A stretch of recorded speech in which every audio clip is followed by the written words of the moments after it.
Next up, we're going to take a look at Derek Carr, who's continuing to play as well as he always has. MVP. Right now, he's It's Brady. Yeah, definitely. With the touchdowns and stuff.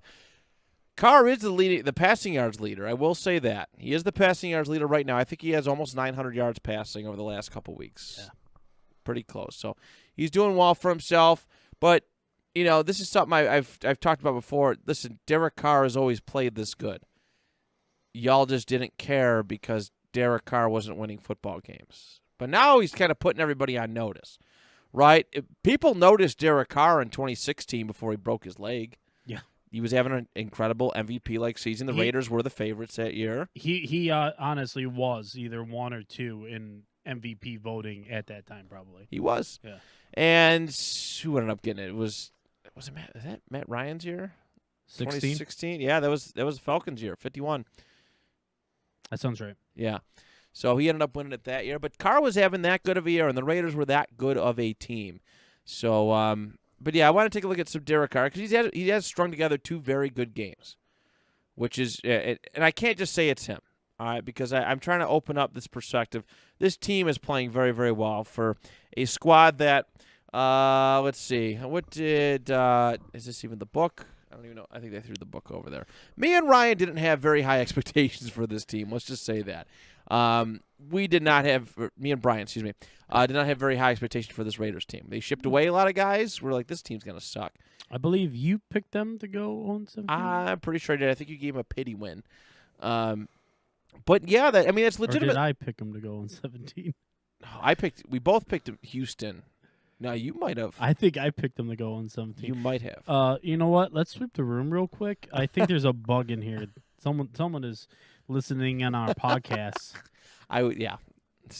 Possibly, quite possibly. Yeah, the Raiders are already off to a much better start than we thought they would be, and they're fun. These wide receivers who, I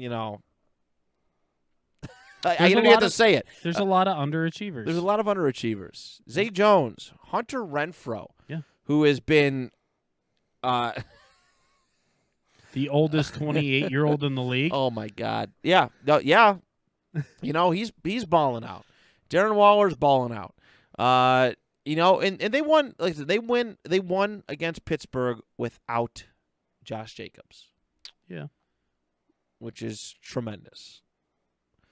Derek Carr had to use his arm, and I know their offense hasn't been all that prolific and stuff, but it's been relatively balanced. When you got Josh Jacobs, who sets up so many things for Waller and Henry Ruggs, and Josh Jacobs sets that up. They didn't really use the running game at all this week, and they went very pass heavy. Yeah, paid off in dividends. So, we've taken our shots at John Gruden, obviously. Oh God, yeah, and well deserved a lot of times too.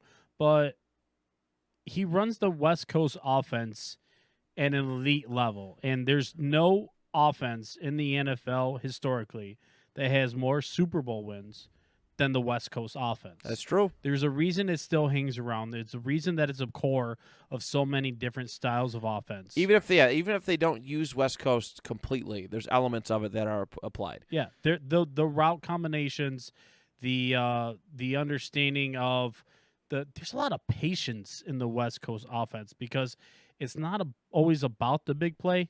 There's not a lot of deep shots in a West Coast offense. Right. It's a lot of short, intermediate stuff. It's relying on catch and run a lot of times. It's about getting your playmaker into a spot on the field where they can catch the ball and continue on. If you wanted the example, that's the easy one, is Jerry Rice. Jerry Rice will never be known as that blazer.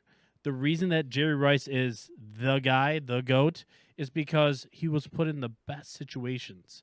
Always. Because of that offense. Yeah. So yeah, it's Gruden's got these guys dialed in. Derek Carr probably could say all the plays backwards in his sleep. You know what I mean? It's a lot. There's a lot of verbiage to those plays, but he certainly could. Oh yeah, I sent you that one clip one time, and it literally was like a 10. It took 10 seconds for this guy to get a West Coast play out of his mouth. He didn't even get it. He was like, Gruden kept saying, he kept yelling at him. He's like, blah blah blah blah blah, and this kid's like, I don't know, was it? But yes, Gruden loves veteran quarterbacks for that reason. So, Yeah. I decided to take a look today at a play against, of course, the Pittsburgh Steelers. A touchdown throw from Derek Carr to Henry Ruggs. The Raiders are up 16-14. There's 9 minutes, 44 seconds left in the game. It's 3rd and 10, and the ball seems to be on their own. I'm going to say the 39. All right, let's watch this play unfold.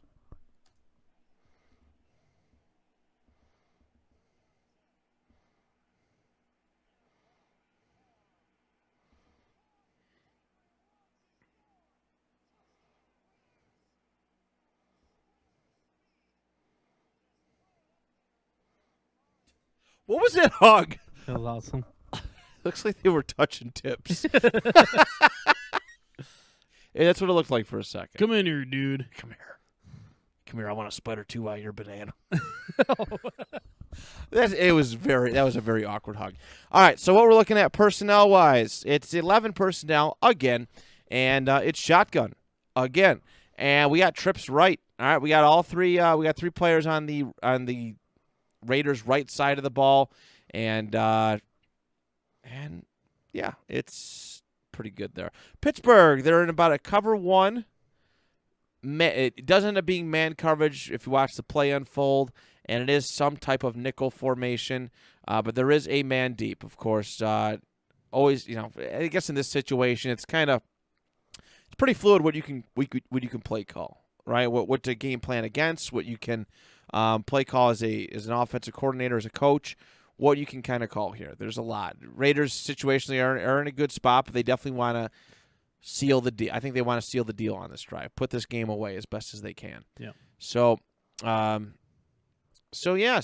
that's kind of the scheme situation. Let's just take a look at the way this play unfolds. So, Steelers have a lot of guys on the box, mind you. All right, let's just make sure I got the right camera view on this time. All right, great blitz. Great. They're not really set in the house, but I mean, I guess it's typical trench warfare, so to speak. The wide receivers are hitting guys on their way. They give them a little touch before they go, which is always very, very important. Of course, this gives Derek Carr enough time to hit Ruggs eventually. Yep. We got these would be our cornerbacks. They're still kind of doing zone coverage right now, but they're waiting to see. They're waiting for the Raiders wide receivers and probably Darren Waller at somewhere in the mix there too, I would imagine, to see where they go. They're playing back. That's where the zone becomes man, right? So in some way, shape, or form, you're playing man coverage. We've said that plenty of times on the show. They're sitting back. They're in zone right now, but they're kind of waiting to see how these receivers go their separate ways, what routes they kind of run before they take them on. And this is where it can get confusing. That's why having 3 wide receivers on the same side is, helps. It can help mix up guys, mess up coverages, and it tends to lead to a lot of busted up coverages. And, the potential for the play, that we just pretty much watched unfold with Ruggs, get the deep ball. So, all right, we're going to play it forward a little bit more. All right, wide receivers have gotten their breaks. The cornerbacks are on their guys. And I'm not sure who that is on the bottom left, or bottom left of the defensive side. But the pass protection is to Derek Carr's right in front of him and to his blind side, most importantly. And I guess it's a pretty good place to be. If you're going to see a defender coming, you'd probably want it prefer it to be on that side. If you have to pick one side or the other, you'd probably have him kind of coming at coming towards you in your line of vision. Yeah. The wrinkle that's going on defense is what I actually would lead me to think that this play could have very good success.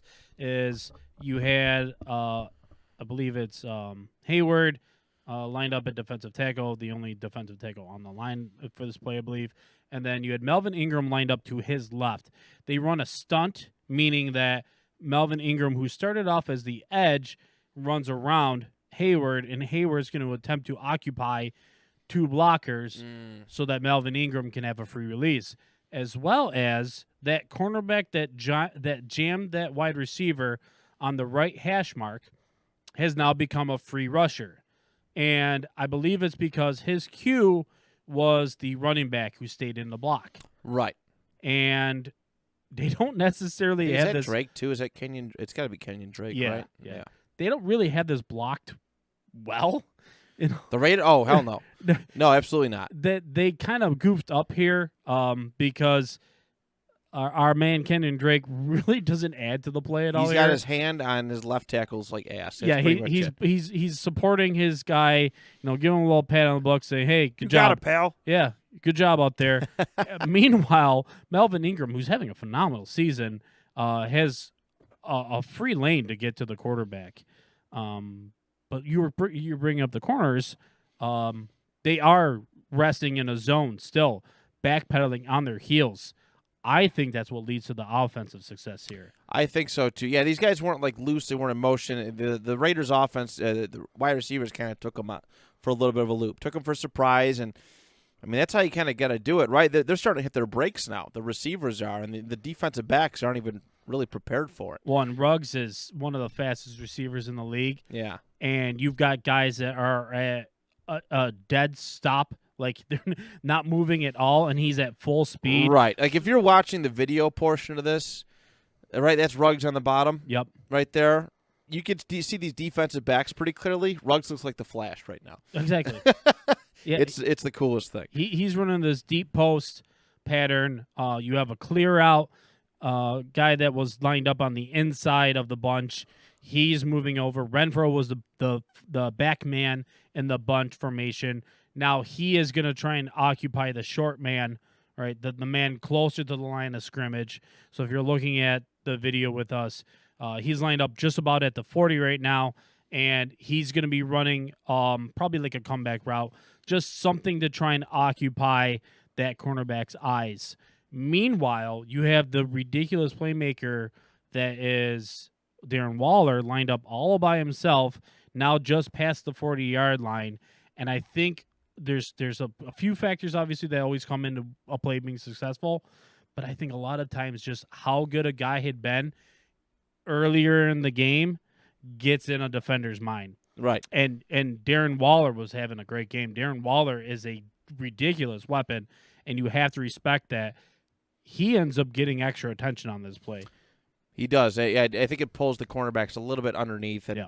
they're like, "Oh, should we jump to him? You know, do you get Ruggs? You know, that's the whole. That's a great point. That's the psychology of football. It's in the heat of the moment, you may know who you're supposed to cover, but when you want to play hero ball a little bit, when you want to be, make this big play, shoot, do I leave this guy? Do I leave a run throw, or do I leave Ruggs open, and do I put some extra pressure on Waller? That seems to be their most dependable target. Yep. Heat of the moment, bad decisions are made all the time. Yep. All the time. I also don't think that cornerback who's lined up just in front of the 50 right now, I don't think he's even playing anything wrong necessarily, other than it's just a tough spot when you're on your heels, backpedaling, and at a standstill to begin with on the play. You know what I mean? Ruggs is just running at you full force. He's going to give him inside. He's taking away the outside part of the game. He's like, I'm not going to let you beat me with a corner to the sideline. Right. So he's probably playing this correctly. He knows that he's got a safety over top. So he knows, all right, if I can stick with him, if I can keep it close, he's not going to be able to get over top. This is when athleticism just takes over. No, it most certainly does. Special players make special plays. I'm waiting for Henry Ruggs to roll out. He was my number one receiver in that draft class, all based on potential. Yeah. I acknowledged all the time that, Justin Jefferson, I said right away, he was one of the most pro-ready guys. Jerry Jeudy, same thing. These guys were pro-ready. I said, but Henry Ruggs, if he can start getting it all together, no one else quite has his athleticism and definitely not his speed. And this very well could have been his breakout moment. I hope so. I hope so, too. So let's watch it unfold a little bit more. All right, so we got this. Here goes that man in Rumfro. Yep. So he's pretty open. It's literally Derek Carr and this guy, and he hasn't even started. Like, it's crazy. This dude is 2 yards away from him, and Carr has not even really begun to motion his arm. He hasn't really tried to prep his release. But if this dude wanted to pay, if Carr wasn't so quick, I do got to commend Carr on this. If he wasn't so quick, like he could hit, right, that's Renfro in the middle? Yep. 13 or whatever it is. He's sitting around the 50-yard line. He could hit him right there, but Carr sees he's and this is incredible patience on his part. Yeah. Incredible patience on his part. He can go and take that again, easy way. But he wants to watch this play, watch it develop, and take that shot downfield. Even though he has a defender, like I said, who's could crush him right now, and this could be 4th and 20, very, very easily, very, very easily, and put the Raiders in a bad spot to lose this game. And then bam, he launched it very quick. Just very quick strike. He airs it up. It's got a nice touch to it. And bam, Ruggs has got his, was it 2, 3? I think that's 2. 2 defensive backs. He's got him beat. And Carr sees it. This is a dime, everybody. This is a dime. Ruggs does not slow down. He looks back, grabs it, and goes. Yeah, that's what's called dropping it in the bucket. Yes. And it was just beautifully, beautifully done.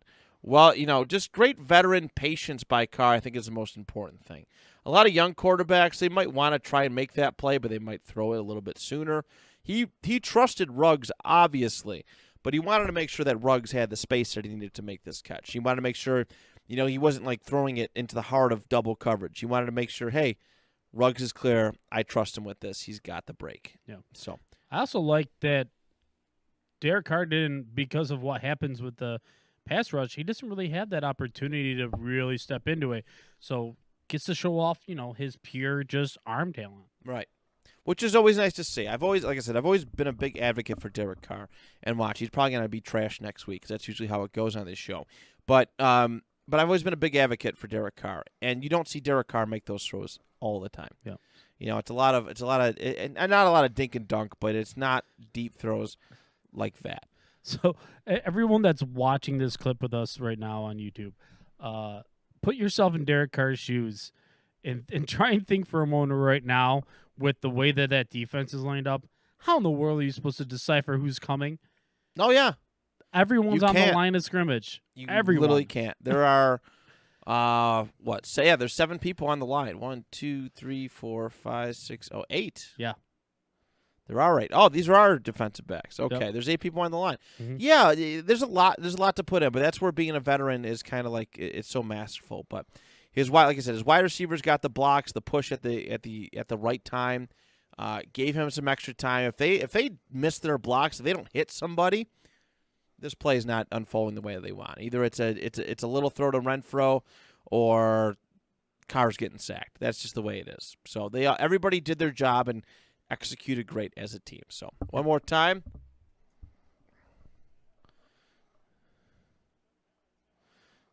Bam. Was that a little pump fake on Carr's end? I can't tell. Because this dude on the outside here, I don't know who this is. For the Steelers, he looks like he stopped, or he's trying to cut. Maybe he took it too fast. There was a little pump fake, wasn't there? Mm-hmm.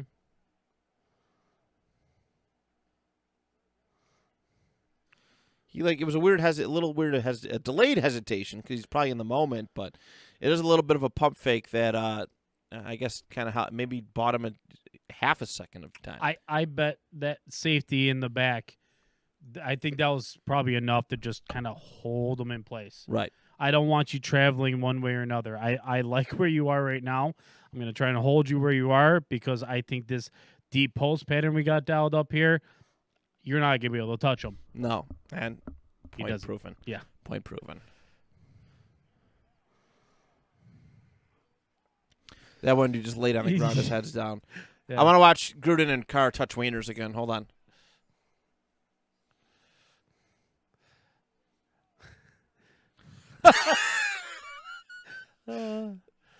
Yeah. Hold on. Let's. We're breaking this down now. I think we're gonna have to break this one down. Yeah. This is gonna be a clip. I'm definitely putting that on the Facebook page. Hey, coach. Good play. Dick tap. Love it. Even when I'm trying to put over the Raiders, I still. This is how we celebrate in Vegas, baby. That's how we do. We celebrate with our groins. It was so awkward. I love it. Green 18! Green 99! Hut! Green 3! Yeah, spot. Luka